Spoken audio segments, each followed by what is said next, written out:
आप देख रहे हैं देश लाइव, देश की आवाज।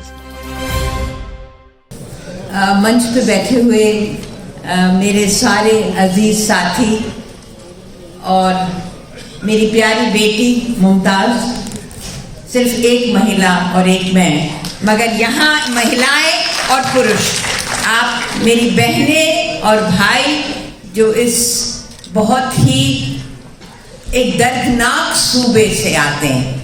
मैं दर्दनाक इसलिए कहती हूँ कि 2002 में मैं एक 6 महिलाओं के डेलीगेशन के साथ 10 दिन के अंदर मैं आई, जब मैंने गुजरात को में कत्ल और खून और गारत के जो मैंने सीन्स देखे, चाहे वो शाह आलम कैंप में हो, चाहे वो रणधीरपुर में हो, चाहे वो महसाना में हो, मगर वो जो हमने पैटर्न देखा, क्योंकि मुझे बहुत स्ट्रिक्टली आजम साहब ने कहा है कि 5 मिनट और मैं ज़्यादा बिल्कुल बात नहीं करना चाहती, मगर ये एक कहते हैं कि एक पैराडाइम था, एक सीन, एक ब्लूप्रिंट था जो गुजरात में हुआ। और अब जैसे कि अदीब भाई ने कहा है, बहुत अच्छी तरह से उन्होंने एक्सप्लेन किया है, इसलिए मुझे कहने की ज़रूरत नहीं है, वो जो ब्लूप्रिंट गुजरात में था, अब कोशिश हो रही है कि वही पैटर्न पूरे हिंदुस्तान में हो। और हम देख रहे हैं कि किस तरह से पूरा हिंदुस्तान गुजरात 2002 के पैटर्न पे जा रहा है। आप प्लीज इस बात को समझिए, क्योंकि इतनी एंथुसियाज्म है, लोग बहुत उत्साह दिलाते हैं, बहुत तालियां बजती हैं हॉल में, मगर असलियत जो है वो अरनाज बानो ने जो एक्सपीरियंस किया है महसाना में। अरनाज बानो और उसके वालिद साहब स्टेज पे आए।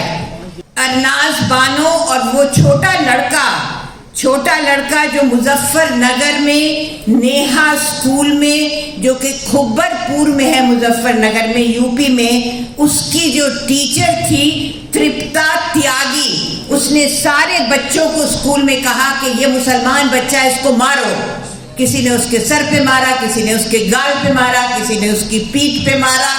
और जो अभी हमारे गुजरात टुडे से जो हमारे साथी आए हैं, उन्होंने उस बात को अपने अखबार में छापा।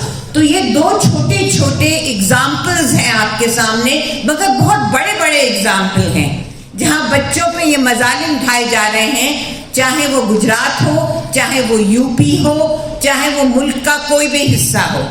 तो ये मेरी बहनें बैठी हैं और उनके दिल पे जो चोट लगी इस बच्ची को देख के, अरनाज बानो, और ऐसी बहुत सी अरनाज बानो हैं। उसी जगह महसाना में एक बच्ची, दलित बच्ची निशा को पिछले साल उसको भी नहीं बुलाया गया क्योंकि वो दलित बच्ची है। तो जो हमारे दोस्त मार्टिन मैकवान, जो कि सानंद में दलित शक्ति केंद्र चलाते हैं, जब वो वहाँ गए महसाना में, तो उन्होंने निशा को और अरनाज बानो से दोनों से बात की। अरनाज बानो के वालिद ने शिकायत की, मगर वो दलित बच्ची निशा के वालिद ने शिकायत नहीं की, क्योंकि वो तो उसकी किस्मत है, वो शिकायत कैसे कर सकता है। तो ये बात आप समझिए कि जो हमको एक कॉमन महाज बनाना है, we have to build a common front. इतनी रेटोरिक से काम नहीं होगा। प्रैक्टिकल जो प्रैक्टिकल काम है उसको हमें बहुत ही एक तरह से ऑर्गेनाइज तरीके से करना है। अदीब भाई ने बहुत बड़ी बात की है, IMCR उन्होंने बनाया है और उनका हौसला बहुत बुलंद है, and we are very grateful to him. हम सलमान साहब के, क्योंकि सलमान साहब से तो हमारा बहुत पुराना रिश्ता है, जिसकी बात अभी अबू आसिम साहब ने की, आजमी साहब ने की, और एक और किसी स्पीकर ने की। जिस वक्त ये मुल्क तकसीम हुआ 1947 में, तो हमारे सारे खानदान को बाय फोर्स उसी हरियाणा में, जहाँ की बात अदीब भाई ने की, उनको बाय फोर्स बॉर्डर के उस पार भेज दिया गया। 90%, 90% हमारे खानदान को भेजा गया, मगर जो लोग कुछ चंद मुट्ठी भर लोग रह गए, क्योंकि जाकिर हुसैन थे, जाकिर हुसैन जो हमारे मेंटर थे, मौलाना आज़ाद जो हमारे मेंटर थे। अबू आसिम साहब ने ये कहा कि मौलाना आज़ाद ने मुसलमानों को जामा मस्जिद की सीढ़ियों पे खड़े होके उन्होंने उनको संबोधित किया और कहा, तुम कहाँ जा रहे हो, तुम ये मस्जिद के मीनारे तुम्हें रोक रहे हैं।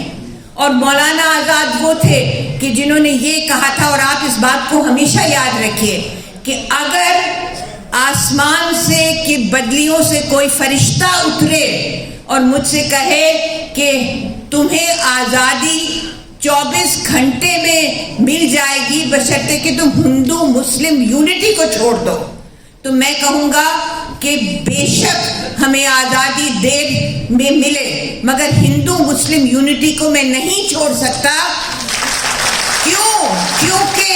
क्योंकि अगर हिंदू मुस्लिम अगर आज़ादी देर से मिली तो ये हिंदुस्तान का नुकसान है, और अगर हिंदू मुस्लिम यूनिटी जाती रही तो ये आलम इंसानियत का नुकसान है। ये बात आप समझिए कि कितनी गहरी बात कही। और ये हमारे रहबर थे, चाहे गांधी, चाहे नेहरू, चाहे डॉक्टर जाकिर हुसैन, चाहे मौलाना आज़ाद, ये इनकी वजह से हिंदुस्तानी मुसलमान हमेशा अपना सर ऊंचा करके जिंदा रहे हैं।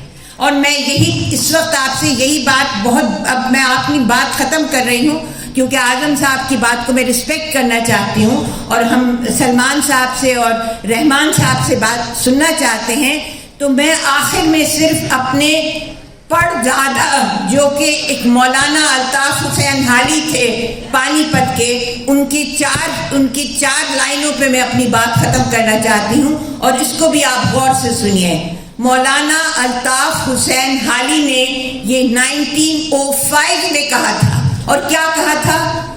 तुम अगर चाहते हो मुल्क की खैर, तुम अगर चाहते हो मुल्क की खैर, न किसी हम वतन को समझो गैर, हो मुसलमान उसमें या हिंदू, बौद्ध मजहब हो या हो सिख बंधु, सबको मीठी निगाह से देखो, समझो आंखों की पुतलियां सबको। मुल्क है इत्तेफाक से आजाद, मुल्क है इत्तेफाक से आजाद, और मुल्क है इल्तिफात से आबाद। मुल्क में इत्तेफाक होता अगर, खाते गैरों की ठोकरें क्यों कर। मुल्क जब इत्तेफाक खो बैठी, अपनी पूंजी से हाथ धो बैठी। तो याद रखिए कि मुल्क में इत्तेफाक होता अगर, खाते गैरों की ठोकरें क्यों कर। मुल्क जब इत्तेफाक खो बैठी, अपनी पूंजी से हाथ धो बैठी।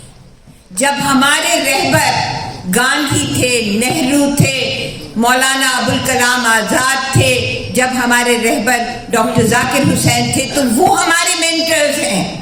और हम हरगिज़ हिंदुस्तान को एक्सपेरिमेंटल लैब नहीं बनने देंगे, जो कि एक्सपेरिमेंट गुजरात में हुआ था 2002 में, जिसके हम चश्मदीद गवाह हैं। चाहे वो एहसान जाफरी गुलबर्ग सोसाइटी में उनका मरना और उनके साथ उनके साथियों का ख़त्म होना, चाहे वो शाह आलम की बदतरीन और बेहद दर्दनाक हालात, हम उसके सबके चश्मदीद गवाह हैं। और वही पैटर्न वो चाह रहे हैं कि पूरे हिंदुस्तान में वो पैटर्न हो।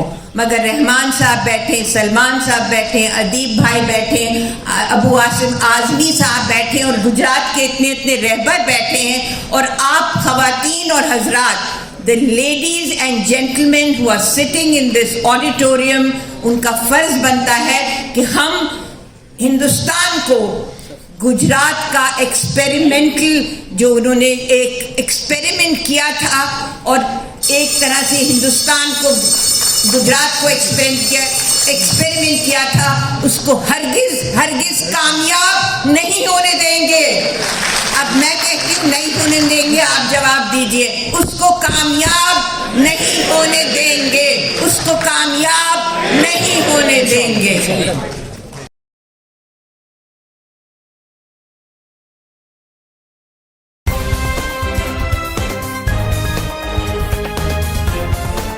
देश और दुनिया की तमाम छोटी और बड़ी खबरों के लिए हमारे चैनल को सब्सक्राइब करना न भूलें और बेल का बटन जरूर दबाएं।